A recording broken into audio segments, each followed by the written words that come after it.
Hello అండి. Welcome back to my new blog. నేను మీ కృష్ణవేణి. ఈరోజొచ్చేసి నేను అనుకోకుండా మా అమ్మ వాళ్ళ ఇంటికెళ్తా ఉన్నాను. అది అనుకోకుండా అనంటే పిల్లలకి 1 వీక్ హాలిడేస్ వచ్చినాయి. దాన్ని ఇంకా ఒకసారి వెళ్ళేసొద్దాము. మళ్ళీ సమ్మర్‌లా అంటే కుదురుతుందో లేదో అనేసి. ఇంగా నేను వెళ్తుంది మాత్రం ఈసారి పిల్లల్ని తీసుకొని వెళ్తా ఉన్నాను. నేను, పిల్లలు మాత్రమే. కానీ బ్యాడ్ లక్ ఏంది అనంటే, ఈసారి మాకు టికెట్లు కొంచెం లేట్‌గా వచ్చినాయి. లేకుంటే ఇంతకు ముందుకే వెళ్ళిపోతా ఉంటిమి. మేము బయలుదేరింది మాత్రం వచ్చేసి టైం వచ్చేసి ఇప్పుడు 4:30 అయితా ఉంది. ఈ మధ్యలోకి రాంగానే అసలకి ఎంత ట్రాఫిక్ అంటే అసలకి బెంగుళూరులో ట్రాఫిక్‌ని క్లియర్ చేసుకొని ఏమంటారు రైల్వే స్టేషన్‌కి వెళ్ళాలి అనంటే మాత్రం అంటే టైం పడుతుంది. ఇగ మేము మధ్యలోకొచ్చిన తర్వాత సిల్క్ బోర్డ్ దగ్గర మాకు అంటే ట్రాఫిక్ తగిలినుండే. ఇంగ ఆడికెళ్ళి మళ్ళీ వచ్చేసి కోరమంగళల ఇగ 2, 3 దగ్గర మాత్రం ట్రాఫిక్ ఉండే. ఆ ట్రాఫిక్‌నంతా క్లియర్ చేసుకొని వెళ్ళాలి అని అనేసరికి నాకు ఇంకొకటేంది అంటే నాకు ఏమంటారు కార్‌లో కూర్చుంటే నాకు అయ్యేలేదు. అది ఎట్లా అంటే నాకు వామిట్ వస్తుంది.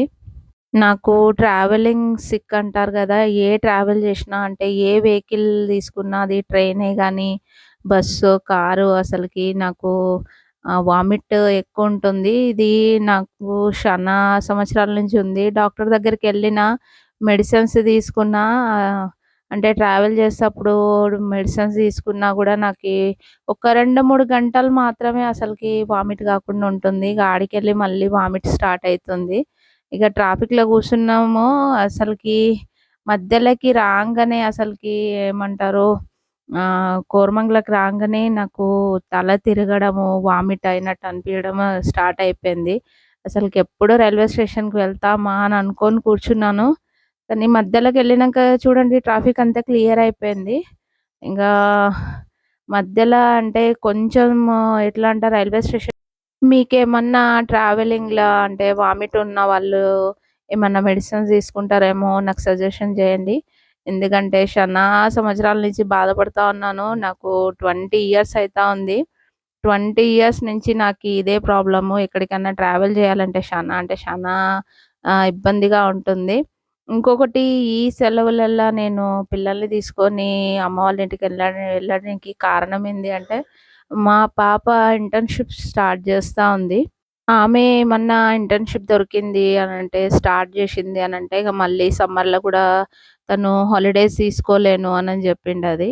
ఇగ దాన్నింకా ఒకసారి వెళ్ళేసి అమ్మని జూసుకొనొద్దాము అనని జెప్పేసి బయలుదేరినాము.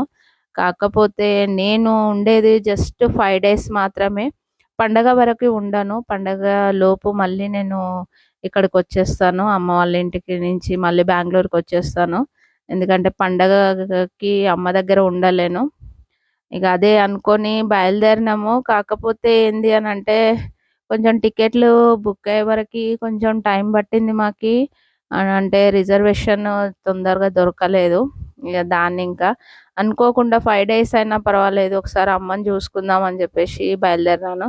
ఇక అనుకో అనుకున్న ప్రకారం అయితే నేను 5:30కి ఏమంటారు రైల్వే స్టేషన్‌కయితే రీచ్ అయినాము.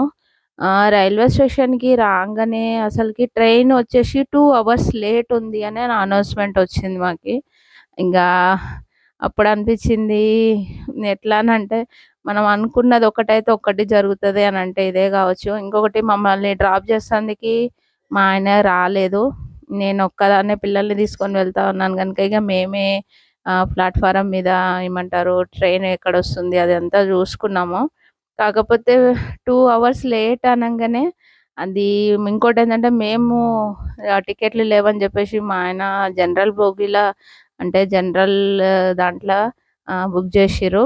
ఇగ ట్రైన్‌లు వస్తా ఉన్నాయి, పోతున్నాయి. 7కేమో ఉందనుకుంటాను మా ట్రైను. ఇగ దాన్నింకా ఇంకోటేందంటే మేము ఎక్కాల్సిన ట్రైన్‌ల మొత్తం అంతా ముస్లిం వాళ్ళే ఉన్నారు. హోల్ కంపార్ట్‌మెంట్ మొత్తం వాళ్ళే ఉన్నారు. అసలకి చూడండి అసలకి దారే లేదు.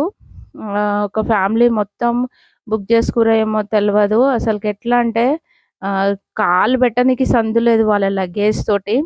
మొత్తం ఒక ఏమంటారు ఒక పెద్ద గిన్నె నిండా ఏమంటారు బిర్యానీ తెచ్చుకున్నారు. అది చెప్తుంటేనే నాకు నవ్వొస్తా ఉంది.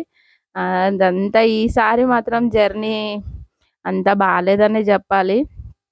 ఎప్పుడైనా నేను ఏసీల అంటే ఏసీ థర్డ్ ఏసీ అన్నా, సెకండ్ ఏసీ అన్నా బుక్ జేసుకుంటాము. కానీ ఈసారి మాత్రం జనరల్‌లో వచ్చేసరికి అసలు తల అంటే తిరిగిపోయింది.